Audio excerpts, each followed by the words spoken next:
जय माता दी। मान्यता है कि माता वैष्णो देवी ने त्रेता युग में माता पार्वती, सरस्वती और लक्ष्मी के रूप में मानव जाति के कल्याण के लिए एक सुंदरी राजकुमारी का अवतार लिया था। उन्होंने त्रिकुटा पर्वत पर तपस्या की थी।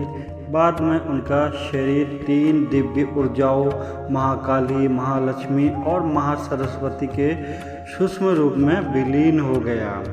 माँ वैष्णो देवी मंदिर की कहानी और महिमा के बारे में माना जाता है कि करीब 700 साल पहले मंदिर का निर्माण पंडित श्रीधर ने किया था।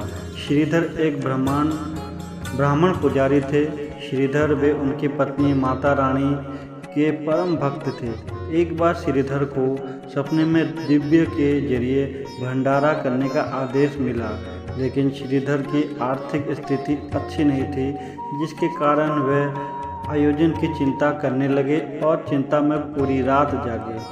फिर उन्होंने सब किस्मत पर छोड़ दिया। सुबह होने पर लोग वहां प्रसाद ग्रहण करने के लिए आने लगे, जिसके बाद उन्होंने देखा कि वैष्णो देवी के रूप में एक छोटी कन्या उनकी कुटिया में पधारी और उनके साथ भंडारा तैयार किया। गांव वालों ने इस प्रसाद को ग्रहण किया। इस प्रसाद को ग्रहण करने के बाद लोगों को संतुष्टि मिली, लेकिन वहां मौजूद भैरवनाथ को नहीं। उसने अपने जानवरों के लिए और खाने की मांग की, लेकिन वहां वैष्णो देवी के रूप में एक छोटी कन्या ने श्रीधर की ओर से ऐसा करने से इनकार कर दिया, जिसके बाद भैरवनाथ ये अपमान सहन नहीं कर पाए और दिव्य लड़की को पकड़ने की कोशिश की, लेकिन वह ऐसा करने में विफल रहा।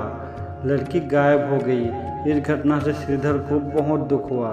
श्रीधर ने अपनी माता रानी के दर्शन करने की लालसा जताई, जिसके बाद एक रात वैष्णो देवी ने श्रीधर को सपने में दर्शन दिए और उन्हें त्रिकुटा पर्वत पर एक गुफा का रास्ता दिखाया, जिसमें उनका प्राचीन मंदिर है।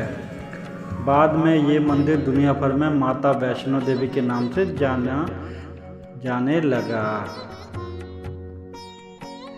जय माता दी। नवरात्रि में क्यों किया जाता है कन्या पूजन, चलिए जानते हैं। पंडित रामचंद्र जोशी के अनुसार कन्या पूजन को लेकर यूं तो अलग अलग मान्यताएं व पौराणिक कथाएं हैं, लेकिन इनमें भक्त श्रीधर की कथा सबसे प्रसिद्ध है, जिसके अनुसार संतानहीन पंडित श्रीधर ने एक दिन कुमारी कन्याओं को भोजन पर निमंत्रण किया था।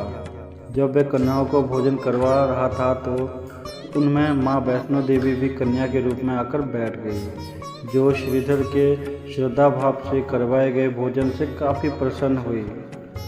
इसके बाद माँ ने श्रीधर से पूरे गांव के लिए भंडारा करने को कहा।